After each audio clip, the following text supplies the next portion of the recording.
Исәнмесез, эфирда яңалыклар чыгарылышы, студияда Роза Хабибуллина, алга таба койбір темалар турында. Койбір тукталышларда көчле жилден, яңгырдан, кордан яшеренергә урын юк. Уңайлы павильоннар кайчан булыр? Зебра ясарга керек обязательно, раз мында бит без олы кешеләр генә йөрмибез инде, бала-чага тоже йөри. Юл аркылы чыгу куркыныч. 59-нчы комплекста яшәүчеләр безнең редакциягә мөрәҗәгать итте. Шалыда яктыртылган урамнарның саны артты. Шамил Усманов урамында күптән көтелгән яктылык барлыкка килде. Тулырак Эльвина Андрова сюжетында.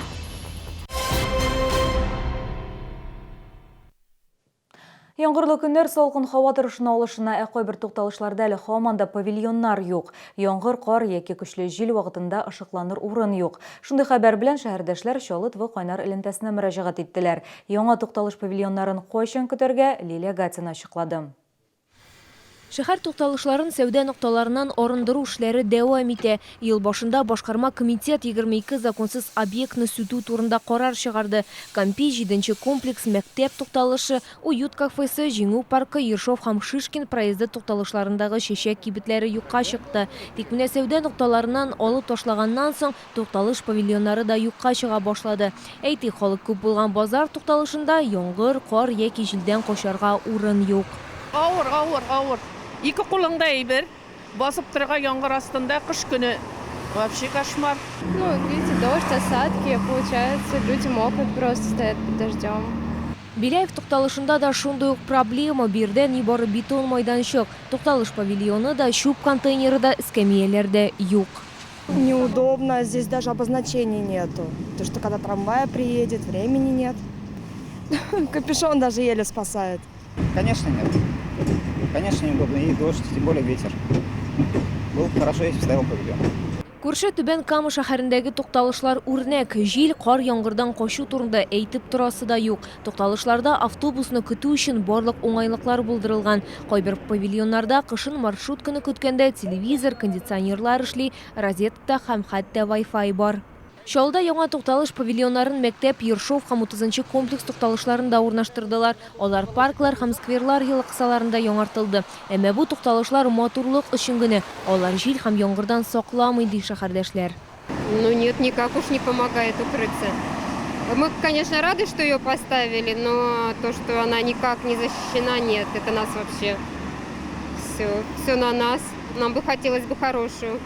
Мэрия матбугат хезмәтендә аңлатуларынча, эшләр әле тамамланмаган. Буш урыннарда тукталышлар ел ахырына кадәр барлыкка киләчәк. Лилия Гатина, Фәнис Иксанов, яңалыклар. Юл аркылы чыгарга куркыныч җәяүле кичү турында билгеләр юк. Чалыт телекомпаниясына 59-нчы комплекста яшәүчеләр мөрәҗәгать итте. Балалар көн саен үз сәламәтлекләрен куркыныч астына куярга мәҗбүр дип әйтә шәһәрдәшләр. Урынга хәбәрчебез Мәрьям Файрушина чыкты. Кылгали бульварында машиналар, җәяүлеләр агымы да шактый күп. Дистәләгән шәһәрдәшебез көн саен 58-нче һәм 88-нче мәктәпләргә, балалар бакчаларына бара. Ишетү сәләтен тернәкләндерү үзәге дә ерак түгел. Билгеләнгән урыннарга барып җитү өчен юл аша чыгарга кирәк. Тик кисәтү юл билгеләре һәм ясалма тигезсезлек юлның бер ягыннан гына бар. Академик Королев урамы ягыннан кергәндә күп функцияле үзәк янында берни дә юк. Җәяүлеләр кичү юлын җиһазландыруны сорый. Вон с того дома, вот пятиэтажка, она очень большая, ходят дети. Обязательно необходимо постоянно, а движение, смотрите, какое. И здесь везде нужны зебры. Автозавод проспектында да шундый ук хәл олимпийский тукталышы янында җәяүлеләр кичүе билгесе юк. Машина йөртүчеләр өчен ясалма тигезсезлек кенә урнаштырылган. Зебра сара кирәк. Все. Зебра тагын караңгы дисез бит төнге вакыт. Ярында ут кирәк. Обязательно.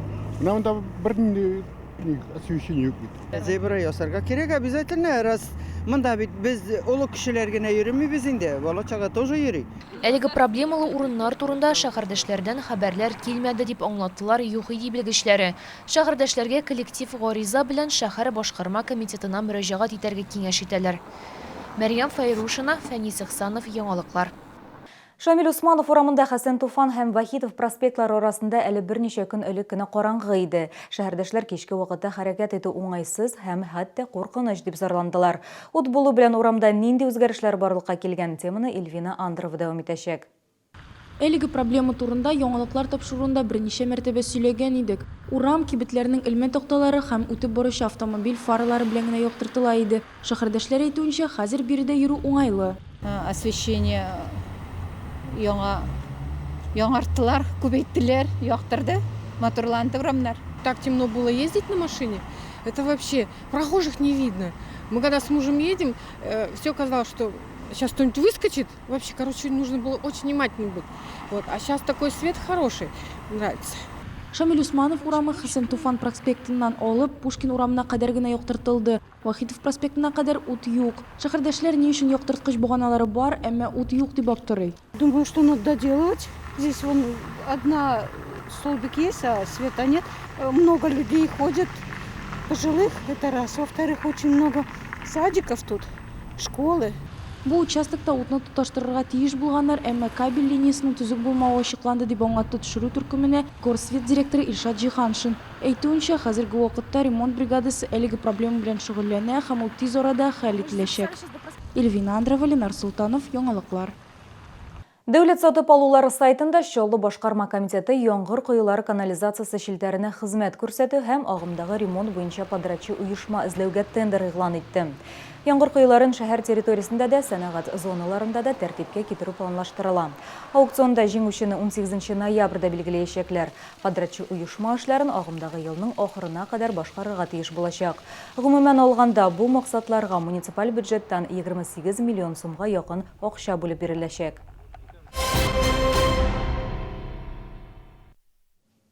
Һөнәри керем салымы турында мәгълүмат алу һәм иң актуаль сорауларга җавап бирү. Шул максат белән Чаллыда үз мәшгульләр мәктәбе кысаларында мастер-класс оештырдылар. Шәһәрдәшләр белән мондый очрашулар һәр 2 атна сайын үткәрелә. Теманы Эльвина Андрова дәвам итә.